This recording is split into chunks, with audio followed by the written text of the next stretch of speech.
আসসালামু আলাইকুম ভাই, আমি আসছি আপনার হালুয়াঘাট বড়ার এলাকা। তো দেখতেছেন এটা স্কুল, পুরানো স্কুল। এটার চাল নাই, চাল চোখ ভেঙে গেছে।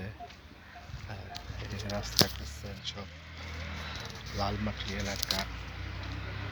আর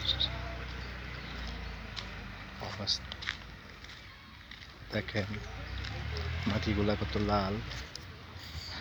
আর এগুলা আপনার লাল বালু বিক্রি করা হয় আমাদের ফাইলিংয়ের কাজে। বড় বড় ফিলার করতে গেলে এই লাল বালু লাগে এবং 5 তলা 10 তলা ফাউন্ডেশনের এই বালুগুলো লাগে। এখানে আমরা বালু দেখতে আসছি, দেখতে পাচ্ছেন গাড়ি নিয়ে আসছি বালু দেখার জন্য। এই বালুগুলা